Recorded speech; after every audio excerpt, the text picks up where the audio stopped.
جو بڑا مہربان نہایت رحم والا ہے۔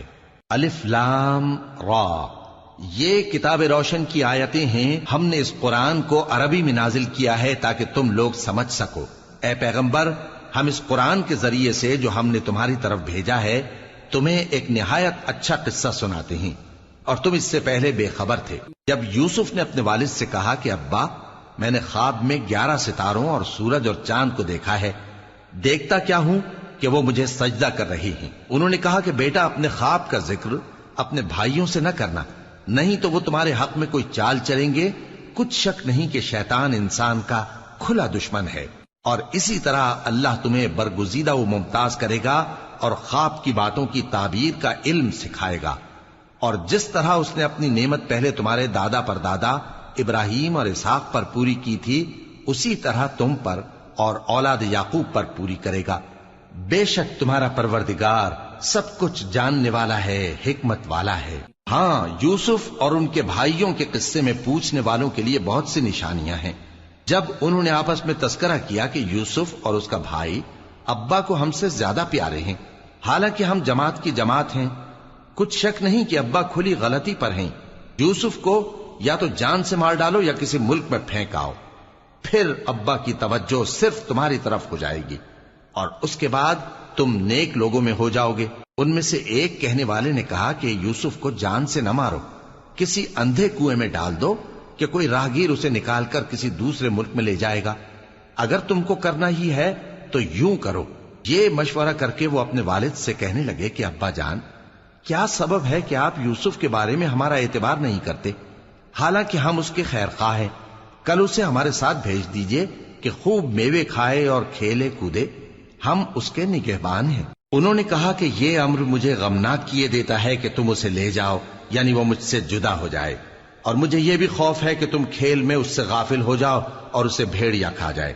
وہ کہنے لگے کہ اگر ہماری موجودگی میں کہ ہم ایک طاقتور جماعت ہیں اسے بھیڑیا کھا گیا تو ہم بڑے نقصان میں پڑ گئے۔ غرض جب وہ اس کو لے گئے اور اس بات پر اتفاق کر لیا کہ اس کو اندھے کنویں میں ڈال دیں، اور ہم نے یوسف کی طرف وحی بھیجی کہ ایک وقت ایسا آئے گا کہ تم انہیں ان کے اس سلوک سے آگاہ کرو گے، اور ان کو اس وحی کی کچھ خبر نہ ہوگی۔ اور یہ حرکت کر کے وہ رات کے وقت باپ کے پاس روتے ہوئے آئے، کہنے لگے کہ ابا جان، ہم تو دوڑنے اور ایک دوسرے سے آگے نکلنے میں مصروف ہو گئے اور یوسف کو اپنے اسباب کے پاس چھوڑ گئے تو اسے بھیڑیا کھا گیا، اور آپ ہماری بات کو گو ہم سچ ہی کہتے ہیں باور نہیں کریں گے۔ اور ان کے کرتے پر جھوٹ موٹ کا لہو بھی لگا لائے۔ یعقوب نے کہا کہ یوں نہیں ہے، بلکہ تم اپنے دل سے یہ بات بنا لائے ہو۔ اچھا، صبر، کہ وہی خوب ہے، اور جو تم بیان کرتے ہو اس کے بارے میں اللہ ہی سے مدد چاہیے۔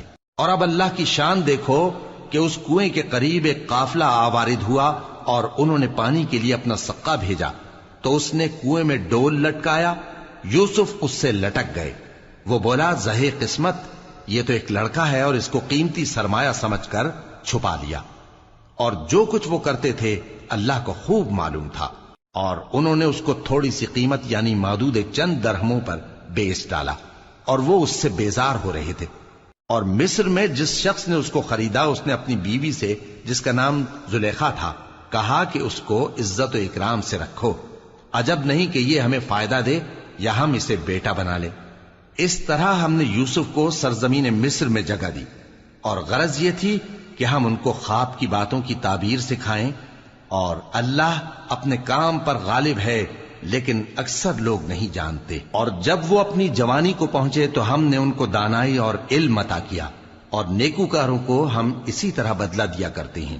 اور جس عورت کے گھر میں وہ رہتے تھے اس نے ان کو اپنی طرف مائل کرنا چاہا، اور دروازے بند کر کے کہنے لگی، یوسف جلدی آؤ۔ انہوں نے کہا کہ اللہ پناہ میں رکھے، وہ یعنی تمہارے میاں تو میرے آقا ہیں، انہوں نے مجھے اچھی طرح سے رکھا ہے، میں ایسا ظلم نہیں کر سکتا، بے شک ظالم لوگ فلاح نہیں پائیں گے۔ اور اس عورت نے ان کا قصد کیا اور انہوں نے اس کا قصد کیا۔ اگر وہ اپنے پروردگار کی نشانی نہ دیکھتے تو جو ہوتا سو ہوتا۔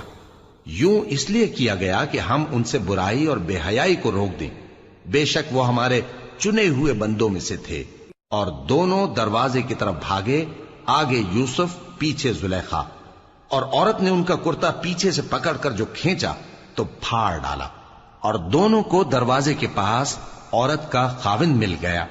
تو عورت بولی کہ جو شخص تمہاری بیوی کے ساتھ برا ارادہ کرے اس کی اس کے سوا کیا سزا ہے کہ یا تو قید کیا جائے یا اسے دکھ کا عذاب دیا جائے۔